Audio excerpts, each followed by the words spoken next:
Yeah.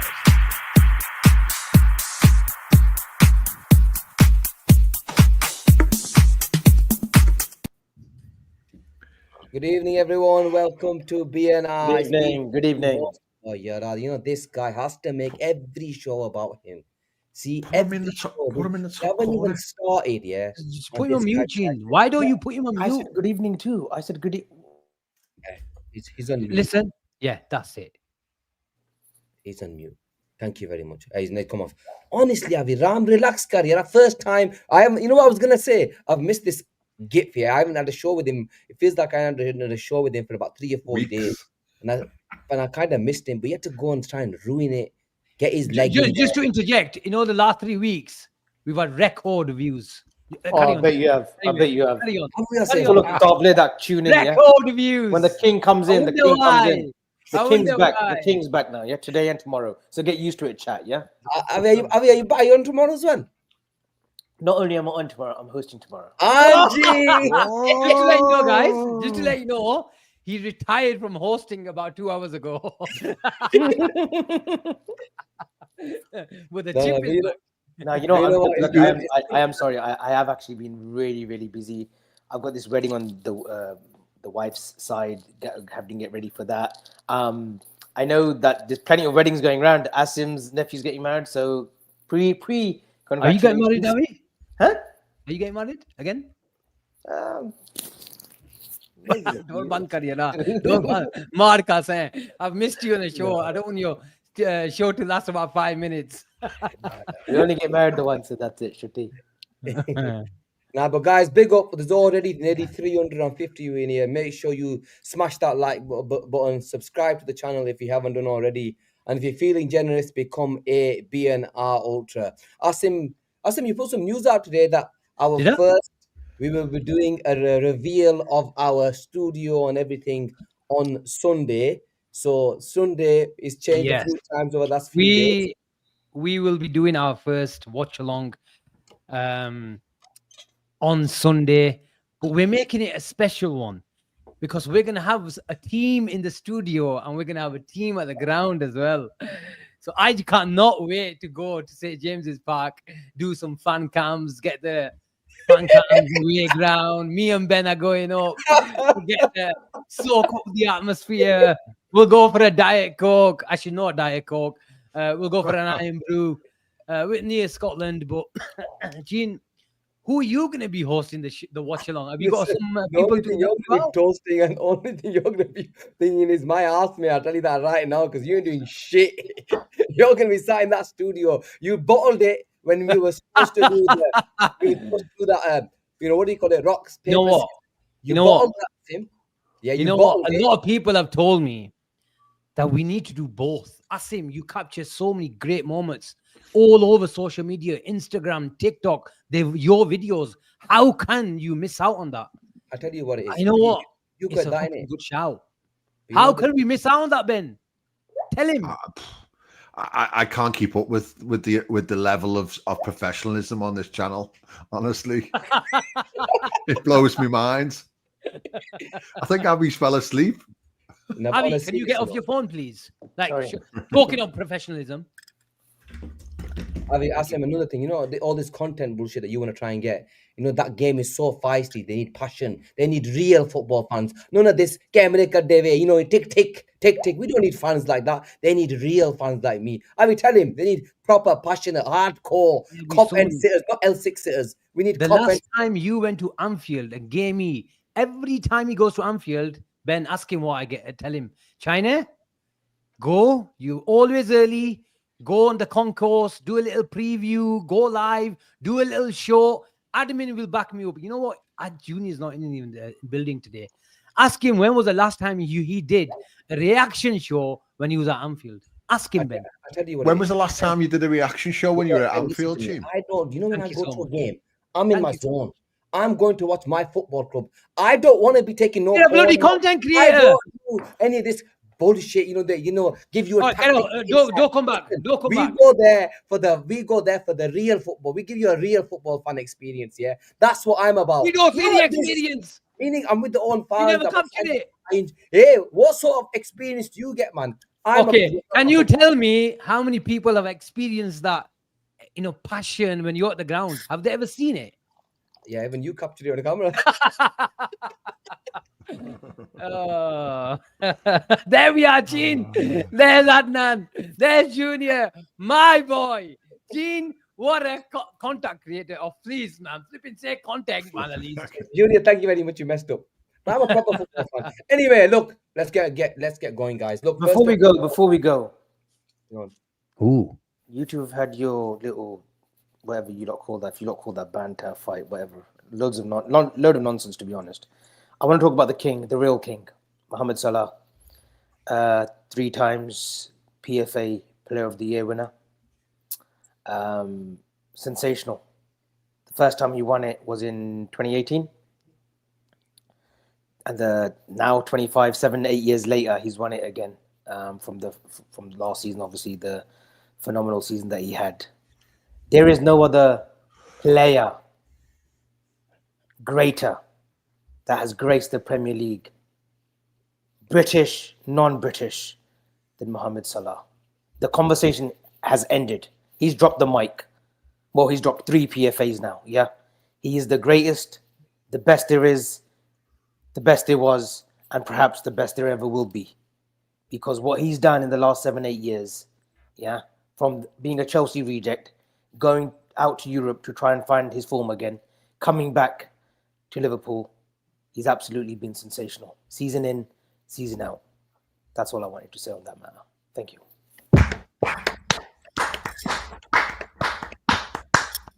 Ali, on a serious note, I wasn't expecting that from you today, but you know what? Big up to you. You gave the king the real recognition he deserves. I rate you today. You're on it today. Anyway, let's get onto it now. Guys, first and foremost, there's already 530 of you in here. Smash that like button, subscribe to the channel if you haven't done already. But guys, I want to start with the latest developments. We'll go into Rodrygo in a bit, but I want to start with the latest developments. 2 latest developments over the last 2 hours. And the latest development, Asim, I'll come to you first, is regarding Mark Guehi. Right. Some news coming out regarding, obviously they were playing in the Conference League today, and some news came out regarding some quotes from Matt Parrish. He goes, once he signs a contract, he can stay. If he doesn't, we will have to look at it. It's a difficult situation. Everyone has to sell players to comply with the rules. That's the situation that we will have to look at in the next 11 days. Thoughts on these comments? That is a chairman, whatever his role is, CEO. I think he's a chairman, isn't he? That is a chairman basically saying that his player that's contracted to the club for the next 12 months is going to become a Liverpool player. That is acceptance written all over it. That's exactly what we have been talking about, that this is a club, a well-respected club, a well-run club, but ultimately they cannot stomach 30-40 million pound hit and make Mark Guehi, who doesn't want to sign a contract, play the rest out of his contract, which he's happy to do, and Liverpool are happy to do. But the best thing and the beauty of this thing is in regards to Mark Guehi becoming a Liverpool player is Crystal Palace need to sell and want to sell. And Liverpool from day dot have known this situation, and they are just waiting for the reality to hit Palace. How long are you going to go into this window? Because we've done our planning. We've got a question mark against the likes of Gomez and Canate, but we've bought in one of the best defenders in Italy in young Leone. So we've done the contingency plan. We've done the worst case scenario plan that, yes, the ideal situation is to bring Mark Guehi and Leone. But if you just hold your nerve, even it's beyond any possibility, because there's many quotations from Steve Parish and the acceptance again tonight that they need to sell and they want the money, then we've got our backup plan. But you don't have a backup plan. Early in the summer, you were trying to lowball Sporting Lisbon for Ousmane Diomande, and they told you to fuck off. And all along in the summer, for one reason or another, you've been wanting a lot of money. And fair play, they're tough negotiators, and I'm sure they'll get a good deal when it comes to. But Liverpool knew that these guys will have to come to the table once and for all, and they will do in the next few days. Avi, your thoughts? Obviously, Mark Guehi, from what I've read, he had a really, really good performance today. He was arguably one of the best players on the pitch. And we saw how good he was, especially against us at the Charity Shield and against Chelsea, the first game of the season. Who did they play today? I don't know who they played exactly, but it was the Europa League qualifier, maybe. And it feels like this deal, like Asim mentions, it is an acceptance from Crystal Palace that he will be leaving. Or will be leaving because they need to sell, because they can't let a player go for free. What sort of fee do you think this deal gets done at? Because they were looking at around 50 at the start of the window. I think we were willing to pay around 30. Where do you see this deal ending in terms of fee? Respectfully, and all jokes aside now, for me, I'm not bothered about the fee. He's a quality player. He's passed the acid test. He's put in big performances for them, which was a big game, the Community Shield, a massive game in the FA Cup final. He came up trumps there. We've seen the players that Glasner has developed in the last season. I think there'll be one more next summer that we pursue in that Crystal Palace team. One of your favorites, in Adam Wharton. Guehi now, whether it's 40 million, whether it's 35, you get this deal done because you want 4 defenders, 4 good centre-backs to go for a title and a Champions League push. Van Dijk is 34. We keep mentioning the age factor. Maybe in the early stages of the Champions League, it will be Guehi and Konate rather than Van Dijk. Maybe save Van Dijk for that knockout stages when he's still got strong legs and his conditioning is sort of still at prime, because towards the back end of the season, legs were waning. We saw it with Gravenberch. We saw it with Van Dijk. A few legs were tiring. Whereas with the quality defender like Guehi, you've got Konate who will pick up his form. I know we were a little bit critical on Friday night showing against Bournemouth. Gomez hopefully can stay fit. I'm not sure if he reported for training. I think he did some light training today. And then you've got younger Leone, who probably will be, kept for the cup games, maybe a few appearances here and there in the league. But if you're going with Guehi, you spend whatever needs to be spent. We've just seen Arsenal spend on Eze. They knew Spurs were trailing. And maybe they were negotiating with Palace before, but they've come back to the table and they've gazumped Spurs and they've said, Arlo, Chutti, to Parish, here's the money. We need Eze because we want to win this title. Right? So they've gone into desperation mode. I don't think we are with Palace in a desperation mode in terms of discussions and negotiating the fee, but there's obviously a certain number that Parish wants, and I'm sure that we will meet it within the right obligations and obviously the add-on fees and sell-on fees and whatnot. I think we'll meet in the middle, and like Parish says on that tweet I've just read, the next few days will be crucial, and I think we'll get that done hopefully before Newcastle or after Newcastle. Ben, look, Asim mentioned his versatility on previous shows. That he's the best thing about Mark Guehi is he can play from on the left hand side of defense, right hand side of defense, even play fullback. He is the versatile defender that we want. He's had an unbelievable season. I'm pretty confident that Liverpool will get him, especially over the next 11 days. I think he will be a Liverpool player before the Arsenal game, if I'm honest. I think he's probably the next through the door, especially with now Palace having played their first game. Where do you see Guehi fitting? Because I genuinely believe that he will challenge for every spot if he's not playing, because he's that good of a footballer. Because some of his passing today, I saw a little clip on him. I thought it was brilliant. I quite like the idea of him playing right back on Monday night for us, to be perfectly honest. I really rate him. I think those quotes as well also suggest that this is the last season for Konate, in my opinion. I think he will go now, because I think that the big thing with Guehi is that he wants to guarantee playing time and he wants to be the main man. And I just don't see how he will be the main man if it's Konate and Van Dijk. So I feel as though he'll come in for this season and he'll be happy to play bit part, second fiddle, or fight for his place. But as the season goes on, he'll become the first choice. And then we'll see Konate leave in the summer. That's what I feel. Why will you, Ben, a question back to you is, why would Liverpool, if Konate stays, isn't he the perfect player? We've got Van Dijk. He plays a bit part player this season. In a year's time, Van Dijk is a year older with only 1 year left on his contract.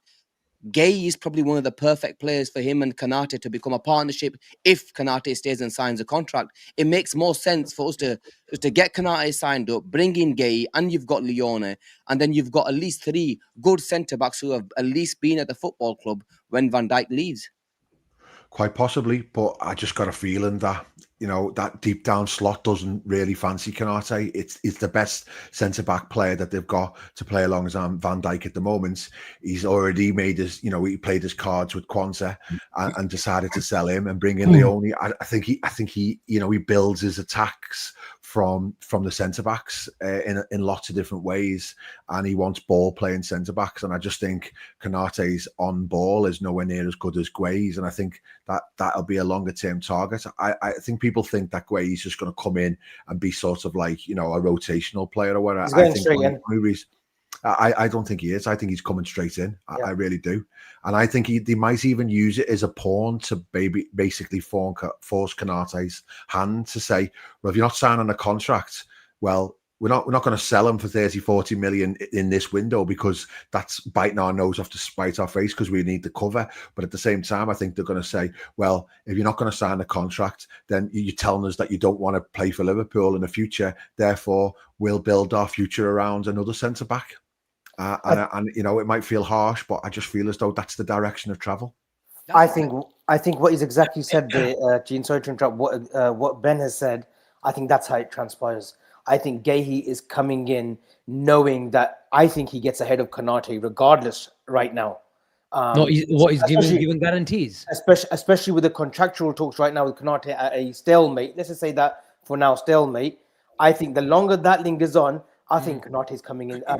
Guehi, is coming in straight away to play alongside Van Dijk. He is so much better on the ball. Konate has the strength. Aerially, okay, Konate's got one up on him, but the complete package, Guehi as of now, right now, if we're talking on form for the last 3-4 months, Guehi's just a cut above. Not saying that Konate is not at that level. Not saying that Konate is not on that level, or I can't recapture that. But as of now, if I had to pick a team and Guehi's in my team and I'm going to Newcastle and I need to have my 2 centre backs, I'm going with Guehi and Van Dijk. Especially against my problem with Konate as well. My problem with Konate is that I don't feel like he's pushed for his position. When he's at his best, he looks brilliant and he can play really well. But I just don't think there's any pressure on his position. All right, you could say there's no pressure on Van Dijk's position, but he's one of the greatest of all time and doesn't need to be pushed. But I just feel as though Konate doesn't have any competition at all. It's just rock up, play, and then you're done and dusted. And I also think we might have a problem at right back, you know. We really might have a problem at right back, because if Frimpong's hamstring is going to go 2 games into this new season and Bradley is in the situation that he is, where he can't stay fit for more than 6 weeks, we need someone to play there. And I know Joe Gomez can do a job there, but we all know what his injury record's like. I think you might see Mark Guehi playing a stint at right back. Or Szoboszlai. Well, that's how I'd start on Monday, but that's a different conversation.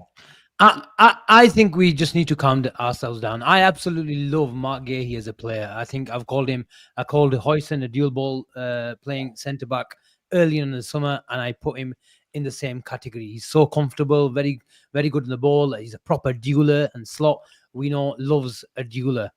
But we have to put a bit of perspective and not look. It's very easy to say at the same time you say, look, there's no guarantees in football. In terms of Mark Guehi coming in and absolutely going, taking that place from Konate. And also the guarantees that he's not going to get from Liverpool is come to Liverpool and you're a starter. No club, especially Liverpool Football Club, will give you a starting guarantee. Yeah, you'll say you're part of the first team. If you think you're good enough, you come. And to be fair to Mark Guehi, I love that mentality. A lot of centre-backs around the world will look at Liverpool in Van Dijk and Konate. As much as you can talk about Ibu's injury record, they won't fancy it. They will not fancy it. And he's rejected Newcastle, Tottenham, and many other teams as well. So 100% credit for that. But we have to put a bit of perspective is the defending and the formation and the structure and the protection. He provides a bit of protection in the new Crystal Palace defense, but he also is protected by an extra body by playing in a back 3/back 5, and it's a completely different system. You come to Liverpool and you make one mistake and you're all already in the back pages and you're all getting scrutinized, especially going to be compared to Van Dijk and you're being compared to Ibu Konate. Now, if you look at his traits in isolation, there are no reasons why he shouldn't do well. That is what I'm saying. And I think, and I predict, and I hope and pray he does well. But I think we just need to understand how important Ibu Konate, as much as his form in pre-season and against Bournemouth, he did look iffy. That Shocking. when he's on it, shocking is the word. And I'm not. Look, I love Ibu. Don't get me wrong. Yeah, well, no, let me finish. What he did. Let me land. The last thing I would say is what you guys talked about, a problem at right back. I think we might, and what this suits Mark Guehi is to provide a bit of a balanced conclusion to it. And I mentioned it the last show, lads. If there's one player who's going to miss Trent, it's Ibu, because as a partnership, as much as he went and he vacated space, but it suited Konate because he knew his role, and there's a lot of clarity to that situation as well. Where one would go, one would be the footballer, and one would be mopping up. But now, because you don't have that progressive player in the right back area, the whole responsibility is on the right centre back. And just that, what you guys, and I agree with you, is Mark Guehi is a lot better footballer than Konate, and that obviously is a big advantage for him. And I think that weighs up more than what Konate can do on the ball. And when Slot wants to make his plays from deep, Guehi and Van Dijk are the better combo, Asim, than a Konate and Van Dijk. We've seen Konate go long at times as well. But on the short foot, on the short passes, Konate does find himself wanting. Listen, don't get me wrong. The 2022 final in Paris, I know we don't want to go back that far along because we lost that. Konate's performance, the best performance I've seen from a centre-back. Van Dijk against Spurs was great. Matip against Spurs was great in the Champions League final. But Konate in Paris that night was sensational. I'm sorry, Pulija, he was sensational. I'm not here to think. I love his character. I love his personality. I love that picture when he was at Anfield by himself, soaking it all in that evening. Someone took a caption of him. But Guehi provides competition, better on the ball. And like I said, and I think we mentioned on Sunday's show as well, he needs a rocket up his backside. Konate needs a little bit of a rocket up his backside. I think Van Dijk got it in the Community Shield. And Van Dijk, I think, knows he's got levels to go from that Community Shield showing. But Konate, I think he's just felt a bit sort of relaxed. And maybe complacency does creep in. And maybe the talk of Madrid has crept in as well. But a fully focused Konate is very pivotal to this team. And, I think it'll be game by game. We know Konate picks up an injury or two. I know last season he was unlucky with that Hendrick injury. But the previous seasons to that, he has picked up muscular injuries. So Guehi will get plenty of game time. And I think it's the perfect combination of rotating the both throughout the season. Avi, can't we see a situation in a couple of years' time where Guehi takes over the Van Dijk role? Would Leone not be that guy that they're trying to prime to take over Van Dijk in a couple of years? He's only going to be 20 years old. Is Guehi primary left-footed? Both. He's right. He's right primarily, but he can play with his left. He's decent with his left. But look, I want to bring up Konate 1 second, guys. Sorry, Ben. Look, I'm a massive fan of Ibu. I've loved him. I think he's a brilliant, a brilliant player. But Ibu's been here before. Let's not be. At the start of last season, he wasn't first choice. It was Quansah and Virgil van Dijk who were first choices. He came in, and I thought Ibu Konate was unbelievable, unbelievable to up until March when he was shit when we lost when we won the title. So we have to. That's normal. That's normal. Yeah, so I don't have an issue with that. So there's so many other players towards the back end of last season who weren't as good. But if I came to you and I said to you, let's change Mark, would you take Mark Guehi over Konate last December? You'd all slap me and think, are you off your rocker? You'd say, what you on about? Ibu Konate walks into this Liverpool side and that position is his. I think there is a bit of recency bias in terms of, yes, back end of last season, he wasn't great. Yeah, he wasn't great in the last few games in pre-season and maybe at the start of the season. But make no mistake, Ibu Konate is not going to give up his spot just like this. Make no mistake, Mark Guehi, with what Asim said, Avi, he does play in a 5. He does get a lot of protection. He doesn't play in the high line that Liverpool play, and it suits his defending. It's a complete different level and a completely different kettle of fish when you're dealt with playing so high up. Your right back is bombing forward, and you're and you've only got you and Van Dijk next to you. It's a completely different defending strategy, you call it whatever. I love Mark Guehi. I think he'll be a fantastic addition. But we need to put some respect on Ibu Konate and the way he's played for us over the years, because it's not easy being a defender at Liverpool when you're stood next to Van Dijk, because it's a completely different bottle of kettle of fish. I was going through some. Sorry, Ben, just a quick one. That's right. That's right. I was just going through some data, and Konate tends to be a slow starter to the season. There's facts backing that up as well. I think right now, though, the optics, especially right now, are on Ibu, not because of his playing ability. Listen, we know he's up there. When he's on form, he's up there with France's best. You can talk about the Salibas and Upamecano. Well, I'm not going to say Upamecano, but Salibas and Dukebas. Konate is up there. He's 100% up there. But the optics are right now on him because of the contractual talks as well, Gene. We saw it with Trent. Trent is a world-class performer, right, when he was playing for Liverpool. But one little mishap from him, one little slip-up, it's because his head's turned. It's because he's concentrating on Spain already, or he's learning the Spanish language during the week. I think right now, until we get certainty that he's staying at Liverpool Football Club, the optics will be on him. So any little mistake that people catch him on, they'll be saying that his head's in Madrid, which is unfair. But until we get that sorted out, until he signs a new contract or he makes his stance clear that he wants to go to Madrid, I think he'll be in the spotlight regardless. Gene, can I do like an early go around the table?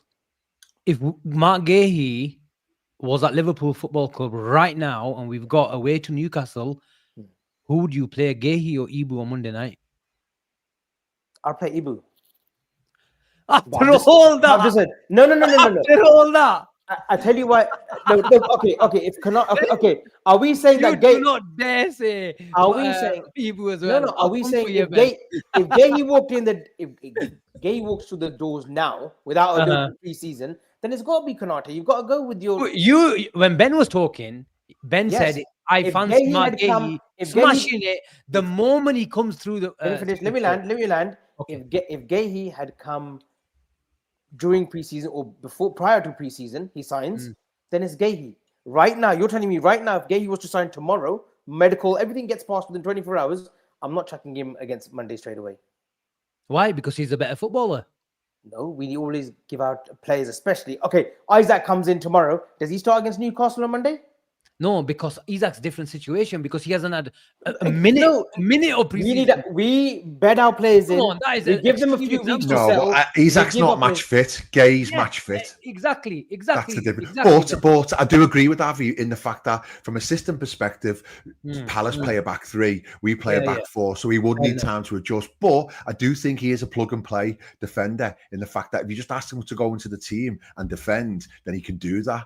I'm worried about Konate at the moment. The back end of last season and the start of this season, he worries me on the ball. He's making silly mistakes and he makes me nervous on the ball. That Bournemouth performance, as I said, I think at the time I sort of said it felt like a bit of a mad one because there was so much emotion around the ground and the game. But it was a bad performance, and it looked like a performance of a player who was just not at the races, whatsoever. Salah was worse, Ben. He was. Best player might have scored a goal, but if I'm looking at performances, I think Mo Salah was. I thought he was dreadful. Maybe I hope it was then, mate. Maybe they all just were up the wall. But one thing I was going to say to you, though, Cheen, you have been saying, to be fair, all summer that if Konate doesn't sign a new deal, you want him gone. I look from a money perspective. I've always said, and I will still maintain that, you know what, if Ibu Konate does not, because my take on this, Ben, was I don't want anybody taking the piss out of the football club. We went through it with, it's not because of how good he is, or if I want him at the football club, I wanted him to sign a new contract, but I just didn't want anybody to take the piss. And I know he's probably the last one that will probably go down that road because it was from the previous regime, but I don't want anybody to go down. Imagine another year of going through this shit again. We probably won't go through the shit because we have, hopefully a Mark Guehi, we have a Leone. So there are players that will come in and, are good enough. With Trent, it was slightly different. He was homegrown. He was the best right back in the world. We were reliant on him for his creativity. So his was always going to be in the media a lot more than obviously Ibu Konate is going to be if it plays out like that. But I just don't want anybody to take the piss out of this football club because it just doesn't make sense. With the champions of England, we want to make sure that we keep whatever we can. And I just want us, Liverpool, to put a load of pressure on him. If you said to me today, we're getting 40, 50 million pounds for him, I'd sell him. But I don't think we're going to get 40 million. Nobody's paying that money. I just want to. Would you take it? Sorry, go ahead, Avi. No, go on, but you're on your flow. Go on. I was just going to say, as a mad one, because I think next week could be nuts. Would you take what's called? Would you take Guehi? If it meant, sorry, would you take if we got Guehi in? Would you let Konate go if we got Rodrygo And Isak. and Isak, obviously? How the hell can you say no? Ben, sorry, I'm sorry, I just got an urgent call. What? Can you repeat the question? I said, assuming we get Guehi, because I think that's that plan. Would you let Konate go to Real Madrid if it meant getting Rodrygo? Assuming And we're Isak. obviously still getting Isak. So Konate leaves, we get Guehi, and we And get Rodrygo. Isak and Rodrygo this Rodrygo. window. Yes. Yeah, I'd sign up. but we let Konate go to Madrid. I'd sign up for that deal right now. I would as well. I think that. I think that's a possibility. It's a no-brainer, man. I think everyone. I think will it's a say yes. possibility. But You are leaving yourself short at centre But back. I'm big not. time. I'm not comfortable. Exactly, yeah. I'm not comfortable if Van Dijk pulls up Guehi, with a hamstring Guehi's, huh? or a muscular injury. Van Dijk pulls up. I'm not trusting. I'm sorry, and it would be so unfair on the lad to stick Leone in there Avi- alongside a Guehi or even a Gomez. Mate, Obviously, you I don't can play care what centre you back. give me If in our that front four is Rodrygo, Isak, Salah, and Vert, you could come and play centre half. No, I totally get that, So- but so Rodrygo, this- he's not going to give you the work. He's not going to give you the work rate either. Like Rodrygo would need to have a serious shift change in the way his mindset is, like running back that way. Gakpo's trying to do what Diaz was doing for us the majority of the last sort of 2.5 years. You know, it's all about defending that way too, as much as it is, and having the luxury of 4 forwards going back that way and defending. Gakpo's found it tough. You know, Diaz could do it. You know, he's got that South American warrior fight spirit about him too. Gakpo's has struggled at times to go back that way. Yeah. Rodrygo, we're talking about a Brazilian who just wants to go forward, who's been known to be a bit Rodrygo's lazy got and a Rodrygo works his showboating. socks off, mate. So Rodrygo's I not a would- Vinicius. Like he doesn't track back. Rodrygo works his socks off. Vinicius is a total like No, free but bird, innit? if you look at Rodrygo's stats, he works his socks off. That's one of his pressing games. Next level, man. I just really want to come in on this though. I think last Friday's game, I think we need to measure that as a complete one-off. I think it was a game full of obviously emotions. We saw Salah's reaction as well. I don't blame a lot of the players being below par.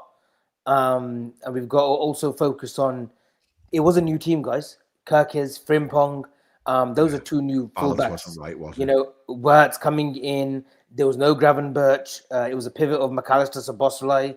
It was all about finding each other and, you know, everyone settling in. It was an anomaly, I think, that game. Hoping on Monday, Konate and Co do pick it up, and I'm sure they will. Yeah. Guys, I'm gonna go. Asim, let's go to the super chats. I think it's the first time we're doing them today. We'll start with number 1, Yanis BLG. Big up, thank you very much. Listening to you from France. Keep going, guys. Thank you very so much, Comment Yanis. s'appelle. Comment s'appelle? Les Bonjour. Yeah, bonjour. Come on, man. Je m'appelle Avi, je m'appelle. That's the only thing I know about. Big up, Yanis. Tell Giannis he will stay in, man. Next one, S77 Sakib. I think I'm going by his name. That's a proper Bradford Audi play, isn't it? Great show, boys. Great show. Keep it up. Isak next week. Let's go. Well, let's hope Isak. It is Isak week next week. A massive, massive week ahead. Next one is AK Glock. Smash NUFC on Monday and grab Isak on Tuesday. Power play. Let's wait and see what happens. I think there will definitely be movement on Tuesday. We'll obviously speak about Isak later on in the show, but it'd be brilliant if we can smash them on Monday night. Next one is, here we go. Big up Rayan, man. Rayan always supporting the channel. Always with this big bomber super chats. If Isak stays this summer, do you think he signs a new contract with a massive pay rise and a release clause? Sambi Mokbel and Ben Jacob have said that this has to happen or they'll have to sell him this summer. I think Rayan spent more than FSG this summer. Ben? I think he signs for us. Big up with Real, man. That's why he won't be signing a new deal.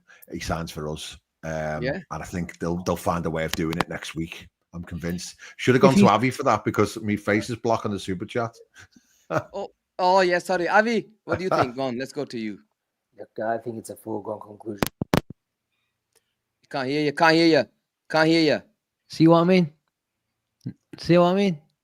He was having a go at our mics. Can you hear me now? Can you hear me now, 100? Yeah, got you. Look, Isaac, obviously, we saw the statement that he released midweek during the PFA Awards. I think if we were going to walk away, we would have told him that. We're not walking away anywhere. He's made another play now, official play now, and let his thoughts be known to the public and the media and the Newcastle fans.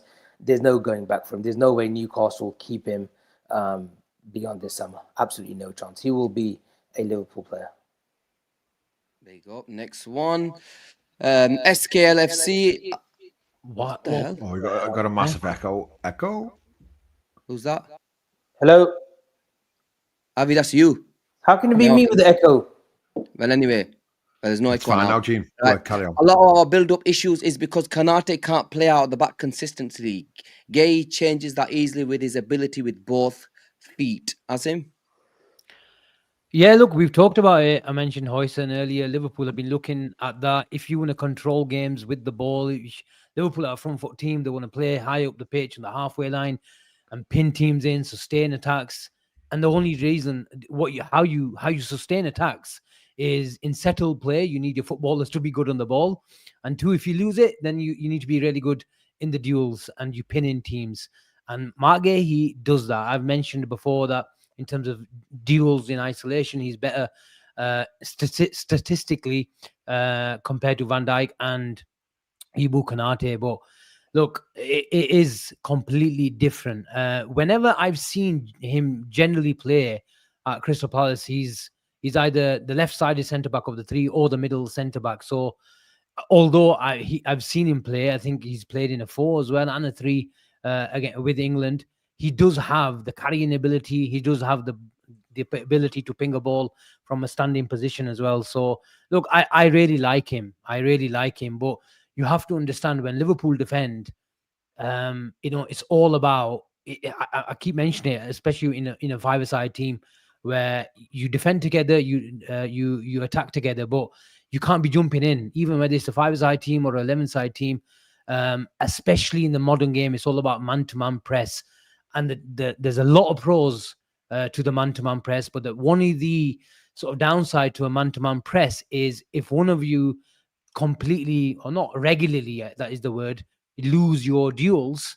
And I don't want to call him out and I don't want to pin it out on Jarell Quansah, but that is one of the reasons why the manager, for me, lost trust in him, because there was too many duels that he was losing. And it doesn't matter, and these are not my words, it's the manager's words, that it doesn't matter what team you play, it doesn't matter who you've got on the pitch and in what structure you've got them on the pitch.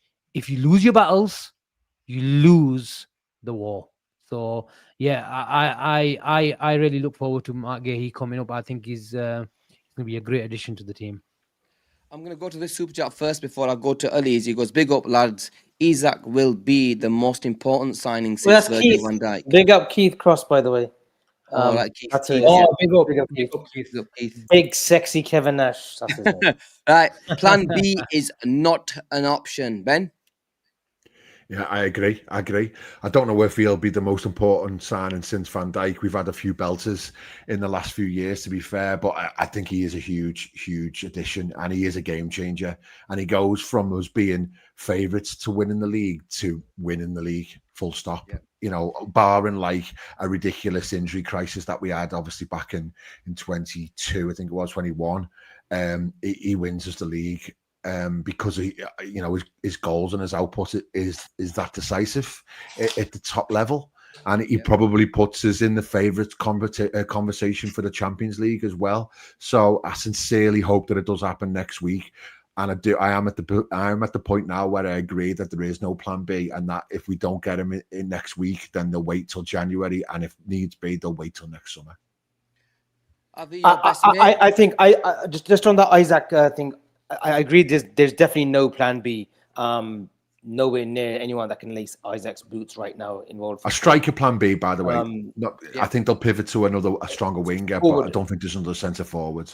But if we don't get Isak this window, I think it'd be disastrous for us. I really do.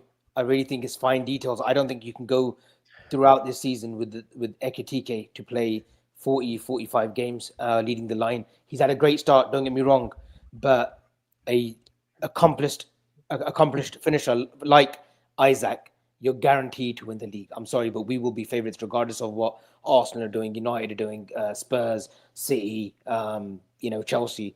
You get Isak, the league's wrapped up. Avi, are you worried? No. About Isak coming in? No, I'm just worried that it'll take him like maybe the best part of a month to really get integrated into this team. I think that will take a little bit longer, talking about mid-September time. But no, I'm not worried about him not coming. I think that'll be I did the transfer daily. Well, it wasn't at 1 o'clock, but it was a 6 o'clock show. But quite a few comments in the chat. Richard Hughes is a fraud. We've been screwed. Panic station, I would call it. Not meltdown as such, but we've started seeing these comments, Avi. No, Are they justified? No. How are they justified? How are they a fraud? Because we've got 10 days. I agree with you, but I'm just presenting the argument here that we've got 10 days, and the manager's words again that we're looking for at least one striker. So they're looking at two. Leone and Guehi, I think I'll accept. But the attacking department, it is a concern at the moment, Avi, because it looks like Liverpool have put all their eggs in one basket. But because there's no other eggs out there that can be who are half as good as Isak, half as good. We're talking about Ekitike, and we got him already. But then why sell Diaz? Go on. It's easy to say. You've been a big FSG. I won't speak. Then you can speak, Avi. Yeah. No, you're not. You asked me a question, and then you. No, I know. No. I've only given you everything. Let me answer this first, and then you can come again with the FSG. Diaz wanted a longer contract, and he wanted a better contract. Yep. Coming into 29 in January, I think rightly so. And look, this Luis Diaz, by the way, someone that I courted for many months before, probably a year before he actually signed for us, when he was at Porto and at the Copa America, when he had a great tournament with Colombia.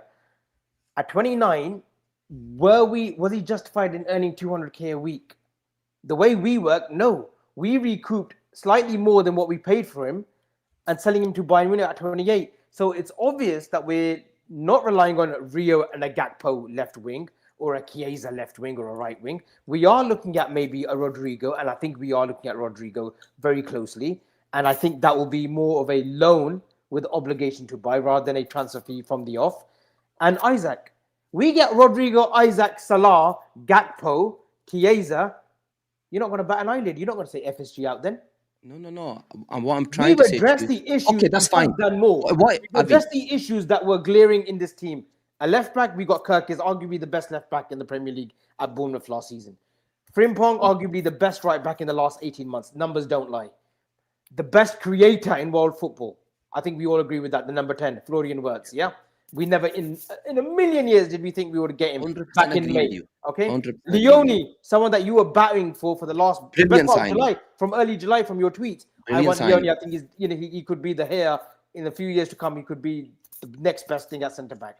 So we've addressed 5 issues. Yeah. And obviously little bits and pieces that we're adding on as well. Ekitike as well. Ekitike. Yeah. One of the hot properties in French football right now. Yes, it didn't work out for him at PSG. Found his feet at Frankfurt, and we've been the first to go in there and say, listen, we want you. He's come in, 2 goals in 2 games, we can't argue. The big one, however, is Isak. And we will get that over the line. If it was Isak and that was it, yes, there is room for slight criticism, saying, look, a left winger would be great. Can we run Gakpo over the course of the next 8-9 months? I'm not too sure. Rio's way too young. I've got no problem. If we bring in Alexander Isak, I have got no problem that Liverpool pivoted, selling Luis Diaz to bring in a number 10 like Florian Wirtz and a striker in Alexander Isak. No issue with that. They deserve all the props. But my issue is this. Yep. Come 1st of September, no forward comes in. Have we been sold short? I've just said it will be disastrous. So when these people are saying, there's like Asim said on his show, but they're calling him forward watch now. We're 10 days away. A lot happens in football Avi, I know, within but 10 days, guys. I know Leone it transfer does. was wrapped up I'm within just playing 70 devil's advocate. the I'm asking you a question. Leone transfer was done within 72 hours. No, I you agree can with play you. devil's advocate, but play devil's advocate 1st of September. Right now, it doesn't make sense on him doing a daily live We can show only at speak, lunchtime, Avi, we're speaking and about people what saying Hughes is a fraud watch. He's doing this. No, I don't agree with the back to fraud FSG watch. out. I defended makes no sense, though. FG and Richard Hughes. That makes no sense. It doesn't No, make no sense. I'm defending him, Asim. I'm not going against the owners or the thingy. But what I'm trying to say to you guys is come first. I'm asking you a hypothetical question. Come 1st of September, if Alexander Isak is not in a Liverpool shirt, have we been sold short in the forward line? I don't think we've Yes sold. or no? My opinion is I don't think we've been sold short. It's just that he was the number one target, and We've been Newcastle sold short then. and Newcastle haven't come to the table to negotiate. That's Avi, not our we've been fault. sold short. Okay, It doesn't make sense. if Newcastle are adamant that we are not going to sell our prized asset, regardless now, if they could come around tomorrow and say, listen, guys, 150 million, we are not selling Alexander Isak. Okay, plan B. Plan B, we've got him in Hugo Ekitike. What more can we do? Who else is the Plan B on the left hand side? Why did you let Luis Diaz leave without bringing in a plan B? If Alexander Isak wasn't attainable, you go and bring in a winger. Avi, I'm not going against. I'm asking you a simple question. If that does not happen, I don't care how you sugarcoat it. They've had an unbelievable window in terms of bringing in who they want, but we are short in the forward area. Make no mistake that. And it could cost us a title, regardless of you bringing in Verse and Ekitike. It could cost you. Yeah, but we are only got 3 sure. I am not going to waste. The window closes tomorrow. Until the 1st of September. Sure. Yeah. No, I believe we're bringing in. I'm asking you what you guys think. Like I always say, let's judge the owners and the structure and the movements of this summer 1st of September, and I am sure we'll be talking about 3 more players, which is Guehi, Isak, and the left winger.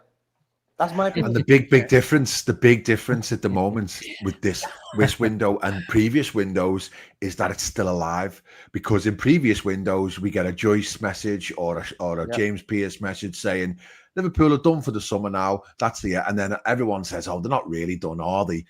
Because they're just playing, just being smart, but they are done. And that message hasn't come. If anything, that message has been the reverse from a few Liverpool journalists saying, we're still there, we're still chilling, we're still watching. And the second that door closes on Isak, I think we'll do something else. They're ready to roll. All I will say is on the left wing position, Gene, is that's the talks of Rodrygo.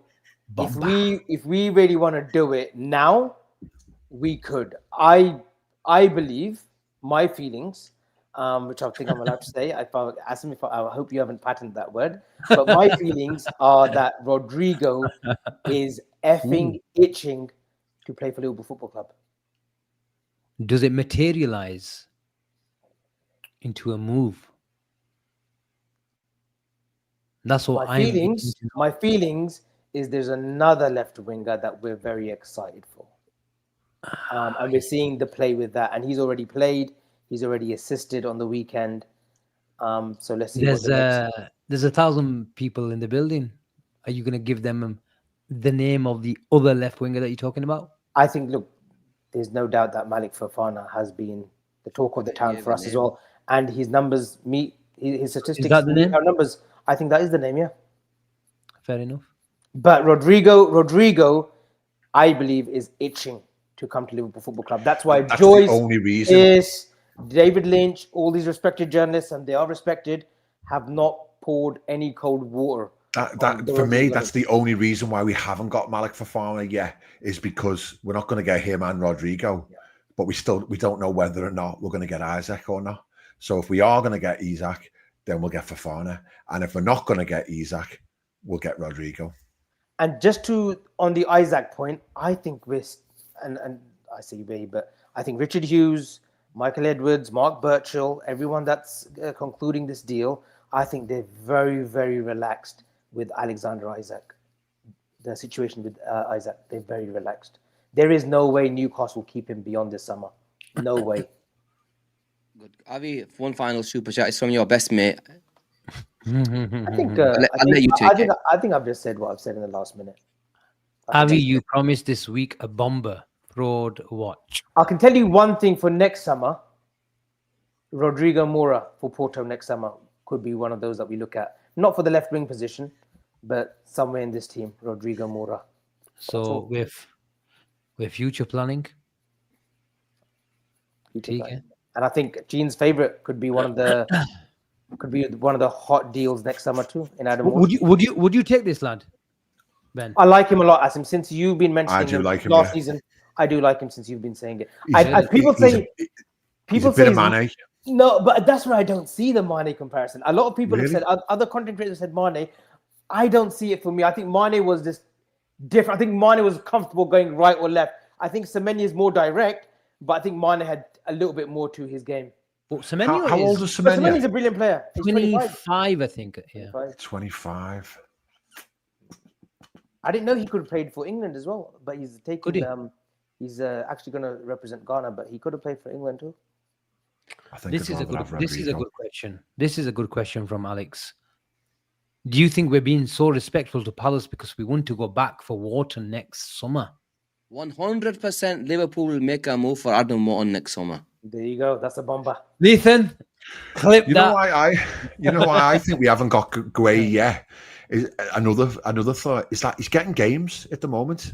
He's playing, and I suppose the possibility is that he comes to Liverpool and doesn't kick a ball for a couple of weeks because he's getting into the team ahead of Konate. Like I've just said, obviously I think he'll walk in, but that might not necessarily be the case. So he's just played tonight. He played on Saturday. He might play again at the weekends. So he's getting games. So he's getting rhythm, maybe. All right, next super chat, boys, from our boy, the famous selection. Thank People you so love much. complaining, man. Let the grown-ups work. After all, I'm sure they've got their long-term vision. Whether said vision comes into fruition in fans' time frame is irrelevant, to be honest. No to Fofana. I'm with you, man. No to Fofana. I want the big boys. Funny saying, I'm with selection. I find it surprising that he said no to Fofana. I'm with selection, no to Fofana as well. Really? What's the reason for that, Asim? Because of the Rio development, or Yeah, I if he was like a different profile, you don't think Fofana? I know he's probably more both-footed compared to Rio, but those diminutive type of wingers, quick, young. I know he's probably got 3-4 years on Rio, but you don't see him on the right hand side. Asim? It's still like a Semenyo, different frame. A future Salah replacement. No chance. No, okay. My Salah replacement is go and get Fofana Salah replacement. Yeah. Come on, Abi. Salah. My Salah replacement, I was gutted when Elise went to Bayern Munich. Can I tell you one thing on Elise? Yeah, I've read that a couple of days ago, but you can tell me again. He won't be a Liverpool player. You said the same for Jeremy Frimpong. Yeah, Frimpong was an exception. And I tell you something about Elise. I got wrong on that. But And I tell you something about Elise. I know for a fact that he's still on the list. And do not be surprised in the next 12 to 18 months. He's got a buyout clause. Come on. So why are you saying it then, that he won't be a Liverpool player? We could have got this guy at Reading. Yeah, 7 million. Yeah. He fucking gave them Ovi Ajari. Player of the championship, didn't he? To get first dibs on him, and we didn't pursue it. I can see Michael Elise becoming a Liverpool player. You're not worried about his injuries that he had at Crystal Palace? He had a good season last season. Proved a lot of people wrong. Good numbers. Good player. My thing with Rodrygo and Isak is that we can't actually realistically afford it. But I looked the other day again, and our net spend is like 78 million or something this summer. Wow. I was actually gonna come and I was actually gonna speak to you guys. You know what? Now you've mentioned it. I saw a tweet earlier today. Great minds. Yeah, I saw a tweet and I saved it. Yeah, so I could start bring you up. Net spend in 2025. This is after the Eze signing. Arsenal 255 million. And I don't think they've sold anyone, right? What's ours? They've sold nobody. Sorry, Liverpool 105 million as of right now. Man City 290 million. Manchester United 200 million. We're on 105 million net spend as of right now in 2025. Wow. So it's going to go to what? If you had the 140 of Isak. There's plenty of dough in there where we can go and spend money on players if we And want this to is go and without buy him. Ben just coming So in. what was our Javi? What was our net spend again? 105. So if we get Isak for 140 and then sell Harvey Elliott for 40, that's 205. Yeah, we're still 50 million out from Arsenal. So so Guehi that as means well. that Guehi. Yeah, so we're not there or thereabouts for Rodrygo. Guehi and Isak were level peg where we can say when Elliott goes, we've spent the same amount of money as Arsenal. But we're discounting the years that Arsenal, the bastards, have spent for the last 3-4 years. Anyway, There's no money for we've had to Rodrygo. spend. Anyone that gives us this talk, especially rival fans that say, "Oh, look at them now, we're spending their way to the league." Obviously, football's a short game for them, or they're suffering from Alzheimer's or dementia, whichever way you want to look at it. They haven't fucking. They've obviously forgotten the last 3-4 years. We've begged for signings and we still haven't got them. Yeah, Right? absolutely. Like literally, we've begged for a refresh. But the refresh, obviously, they had some kind of plan, the board and the structure and whatnot, that it was going to be this summer. And we've always said this summer was going to be huge, whether it was going to be chaos or a reset. Absolutely. There was going to be a major, major shift in the way we think going forward in the transfer market. And it's happened this summer. Yeah, and I keep saying as well, if you go massive in one area, but then you really weak in another, it's sort of like, it's a waste of time going massive in one area because you're overall, you've got a problem. So it's like go all in because you've got 2 years of the King and Van Dijk. So it's like, it's now or never. That's why Isak is so desperate to come to Liverpool now, because if he goes, even if he waits 12 months, that's another 12 months less with Salah and Van Dijk, closer to going past their prime. It's now, it is now. It's this season and next season to win the lot. And this is why I believe, Ben, and I genuinely believe that we're in for all the players. And I think if we might be spending, 100 million from next summer, and we'll just save that for the Wharton, or we'll just maybe do a deal for Wharton and maybe one more player. That's it. This is big one the might summer leave, that yeah. we have to go big and sort out every single position. I know there's still a lot of work to do. There's this, there's only 10, 11 days left of this transfer window, but we've proven that we can go all out, spend whatever we want, and bring in these players. Because Guehi's practically done. We just pay the fee. Alexander Isak obviously depends on one or two movements for Newcastle. Which, when 90% of it, I think we're still confident it happens. It's just one more player, and that's Rodrygo. So don't be surprised that Liverpool do a madness over the last 10 days. I'm confident that it will happen. I might have said to give Avi a go at Avi about the owners, because that was just me playing devil's advocate, saying if it didn't happen, then what? But sorry to interject.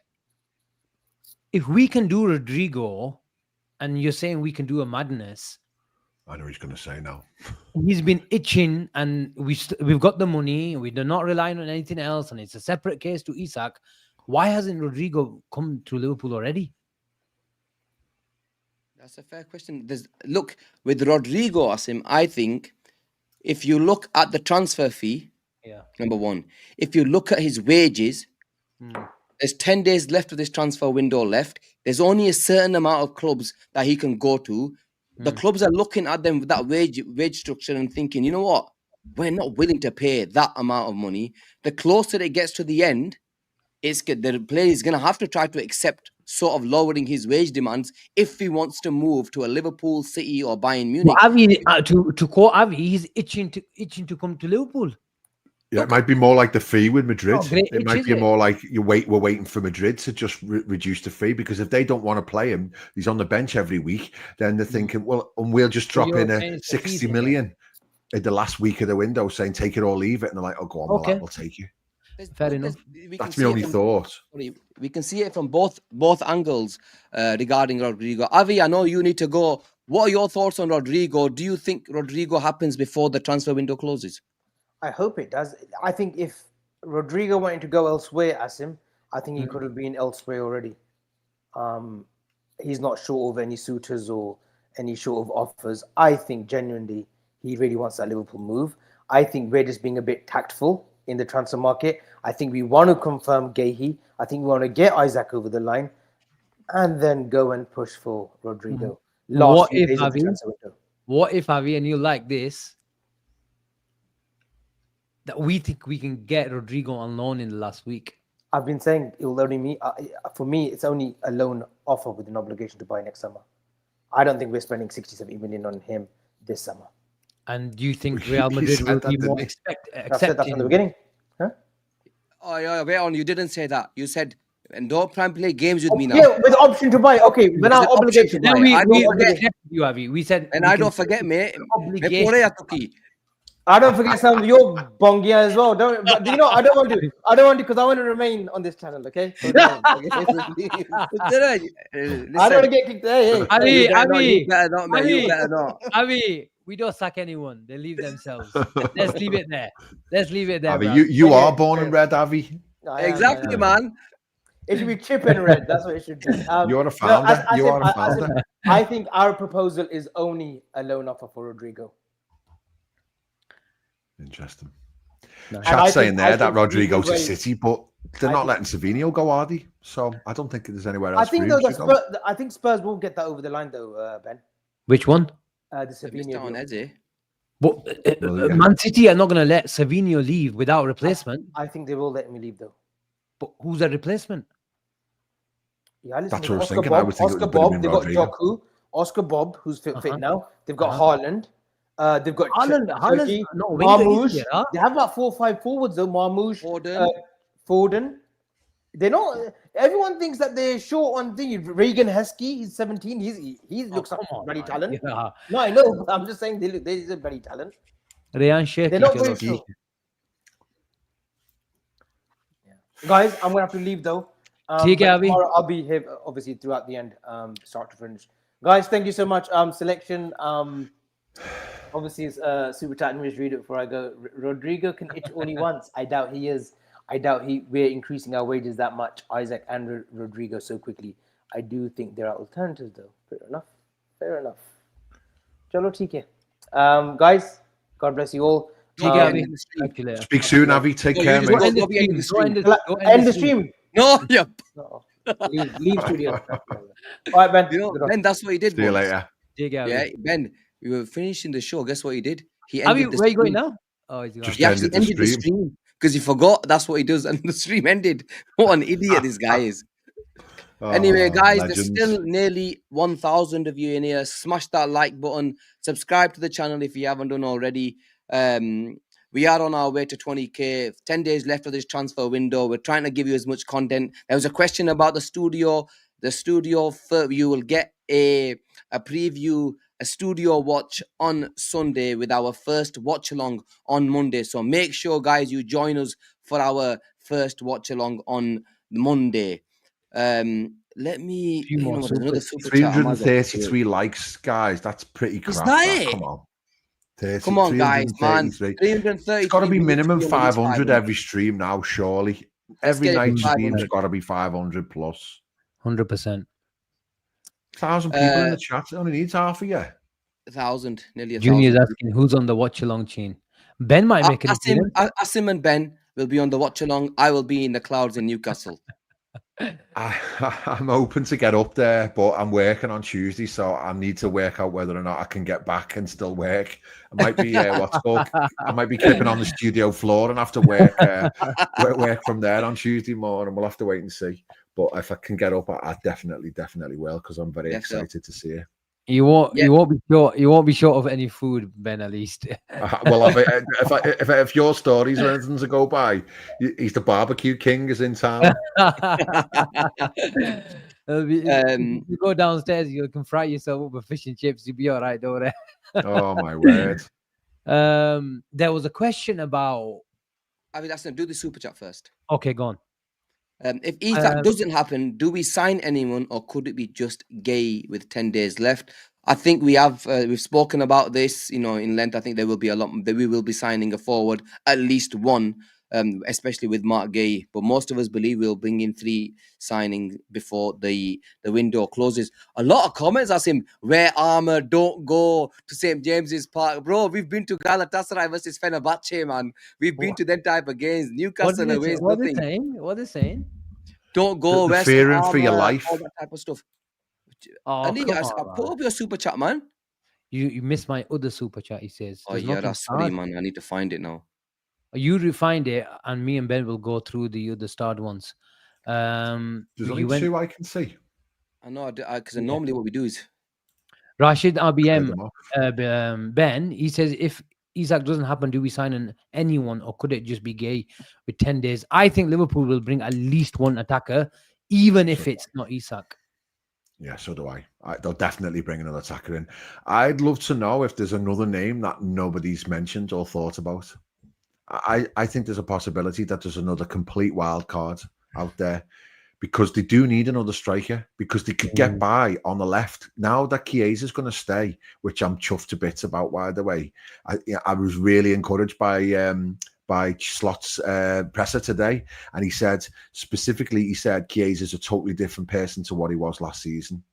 And I don't think Slot's really that bothered about bigging players up unless he has to, or whether he wants to. He didn't need to do that, but he said he's a lot different prospect this season than he was last season. In other words, he's physically fit and his body's in better nick. So I think he'll be a real option, and his naturally best position is left wing. So realistically, he could be a potential option, and I'd be absolutely fine with that. If we saw the Chiesa, any type of Chiesa that was in the Italian squad for the Euros, I'd be absolutely buzzing, because they love him. We love him and his song, but I think there's definitely another striker in the pot if Isaac's not. But I just don't think they've ever entertained that, because Isaac's the number one. Yeah. Ali, big up. Michael Elise is Salah's successor. I think all of us are on that same train. All of us. He's the one that we want. He's the one that if Salah leaves, would probably be the perfect and only successor to the king. How old is Elise? He's around 24, I think. Elise 23. Wow. 23. There you go. Selection, where I think you were speaking about. Oh, I think you did this, didn't we? Yeah, we did this. Yeah, there's another one that just come through. There's Chris Glasner said in his post-match interview that he needs Guehi through the second leg of the Conference League, which is next Thursday. Think it happens after that game. Makes complete sense. I didn't know that he said that, if I'm honest with you, but if he has said that, that makes complete sense. That that's a really good shout, because qualifying for that Europa competition is massive for them, isn't it? So that's a really good shout. If that's what he said, that makes perfect sense. Great super chat there. Yep. The next one is Prems, big up. Thank you very much for your super chat. I heard a rumor that Isak can terminate his contract on the 26th of August due to a contract rule with the FA. Is this why LFC is relaxed with the situation, and is Newcastle seeing if he will do it? I'll take that one if you want. I nerded it up a little bit, to be honest. It's Article 17 of the FIFA rules, and it says that you can terminate your contract if you are under 28 after 2 years, but you're required to pay compensation to the club. There's no definition of what that compensation be. You would also forfeit all of your own bonuses, and there is sanctions to say that you would not necessarily be able to play for another team within a certain time frame. It would have to possibly go to a European Court of Justice ruling. So it's possible, but it's messy, and it could probably potentially cost nearly as much as what it would be to just sign him and be done with it. So I don't think Liverpool will even entertain going down that road. I just don't think that's what we're in the business of doing. And I think that realistically, it's something that's never happened, as far as I can remember, in the course of modern day football. So therefore, I would just say that the reason why it's not happened is because it is so complicated and difficult to do, and it won't happen. I'm with you. I don't think it happens, but with the way Isak has, with all this carry on with Isak, Ben, with the 26th of August, I do think Liverpool can go to them and say, listen, if a player he has this road, we're still giving you 120 million quid or 130 million quid. It does make it slightly easier, meaning the option is there. They can squeeze Newcastle and say, look, if Isak is completely and utterly determined to never play football for Newcastle ever again, and they're then saying, right, you're staying because you're staying and you're in the reserves, and he's not playing, he might as well follow that road. To be honest, he might as well go to court about it. He can buy his own contract. His own contract costs 21.5 million, I think it is, for the 3 remaining years left on it.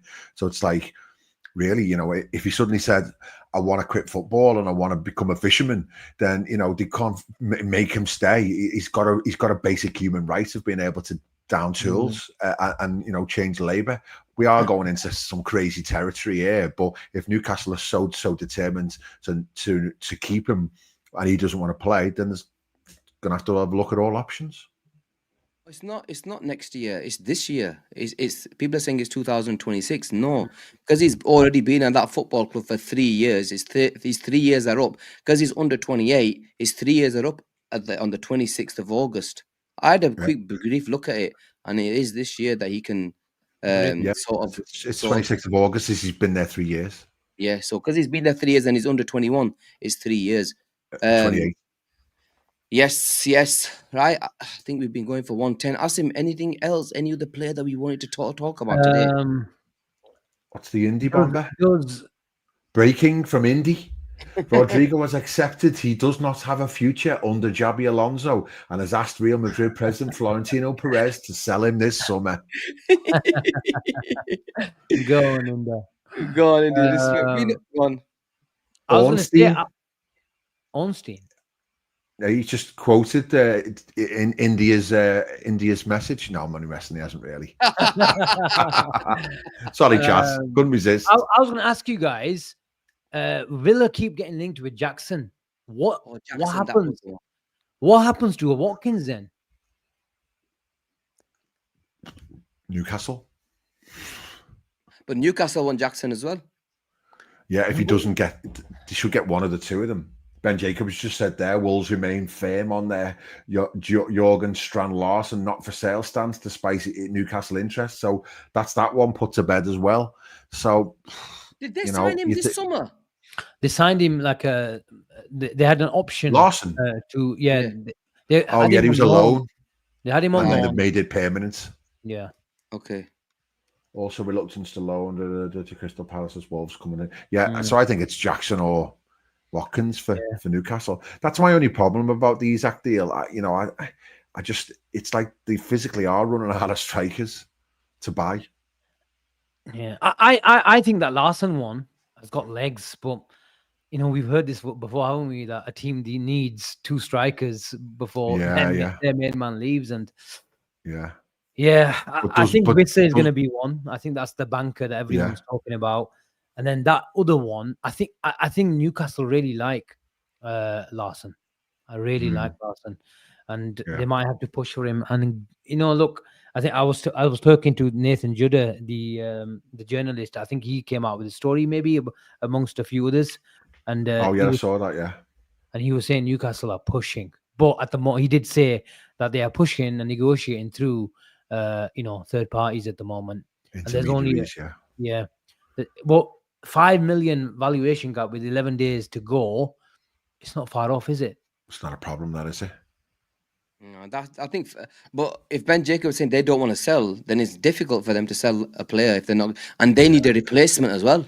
Yeah, that's the problem, and it's flipping. Everyone needs bloody replacements. Yeah, that's the issue that you're going to have right now. Is the it could be mental next week. Honestly, it's like clear your calendars and clear your diaries next week, people, because next week is going to be fireworks. Exactly. I think next week, Liverpool will just have to press the button.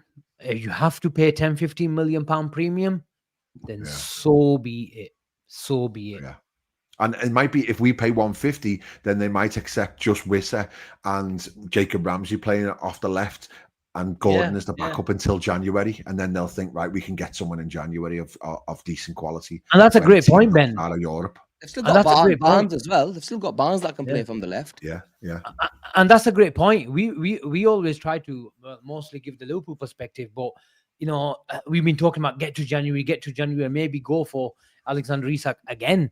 But I think if we just pay the 150 million pounds, we just need to put it on, just like what you said, Ben. Put it on Newcastle and say, look, just take the money, and we've got Ramsey, we've got Gordon down the middle, and a few other options as well. We've got Asula the kid.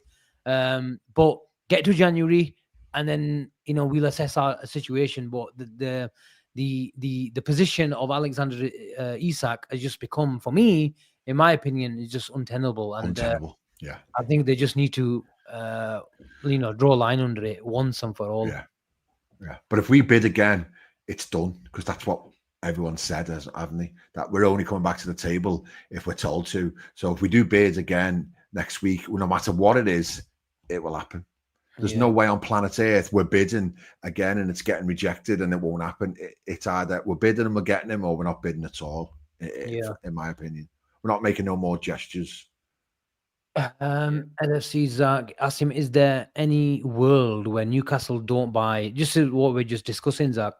If there is a world, it's a world that they've got 15 20 million pounds. And the good news is Liverpool have got the money to press the button. So let's see. It's going to be fascinating. And the best thing about Liverpool is we're going, and a lot of teams are looking, and there's a lot of dominoes waiting to fall. But Liverpool, in terms of finances, are in the best position.